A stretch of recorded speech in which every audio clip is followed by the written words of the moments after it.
Excuse me. And just don't do that with the cup. No. That's not how cupping works. Cupping is a process in making local suction on the skin to bring blood to the surface, and is supposed to relieve muscle pain, anxiety, and fatigue. This is something that was used in medieval Islamic medicine, and has recently become more popular due to Michael Phelps. Michael Phelps is a world-famous and Olympic gold medal swimmer. He showed off cupping at the Olympics.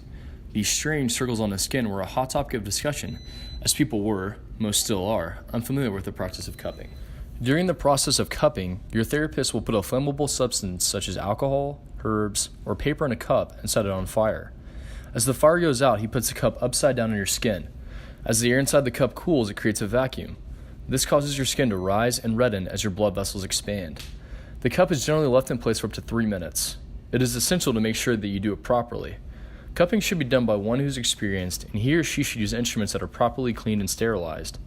The cupper must also ensure that no blood reaches the stomach of the patient, because that could lead to medical complications and hernias. Here, let's take a deeper look at Michael Phelps' cupping procedure. People will come up to you and be like, oh my gosh, what happened? It's definitely odd looking. I mean, most people think like you got beat up. Perfectly circular bruises. It looks a lot worse than it feels. Courtesy of cupping, an ancient treatment that has been gaining popularity, especially with gold medal winning Olympians like Michael Phelps. He recently talked about it in this Facebook video. Yeah, those are cup marks, guys. I got cupped the other day. Probably gonna get cupped today. And cupping is a global phenomenon. Chinese swimmer Wang Qin did it during the Beijing Games. So how does it work? We use a vacuum pump to pull the air out of the cup, and it lifts the skin. This increases blood flow to the affected area, which can relax muscles and accelerate the recovery process in damaged or stressed areas.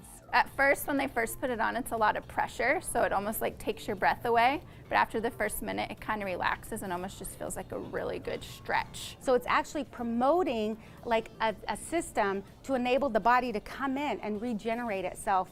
And you don't have to be an athlete to benefit. Whether you're a desk jockey or a weekend warrior, whether you're 15 or whether you're 70, this type of treatment is very beneficial. But as they say, it's gonna leave a mark. You can almost feel like the blood flow and everything getting in there. Bloodletting is a surgical removal of blood for therapeutic processes. Medieval Islamic medicine believed that your human body was filled with 4 basic substances, or humors: yellow bile, black bile, phlegm, and blood. And these needed to be kept in balance to maintain proper health. With this in mind, patients with a fever or other ailment were often diagnosed with an overabundance of blood. To restore bodily harmony, their doctor would simply cut open a vein and drain some of their vital fluids into a receptacle. In some cases, leeches were even used to suck the blood directly from the skin. Bloodletting is thought to have originated in ancient Egypt before it made its way to Greece, where physicians like Aristratus, who practiced in the 3rd century BC, believed that all illnesses came from an overabundance of blood. Controlled bloodletting are still used today as treatments for certain rare illnesses. Their secretions are biologically active, especially their saliva. Cupping and bloodletting were used in medieval Islamic medicine by specialized physicians. It was used as a way to improve blood flow and maintain balance in the body. Michael Phelps is a great example of cupping and bloodletting used today. Although we don't know if it actually helped him win on those gold medals, it might be worth a try. Though these methods are ancient, both are still practiced today,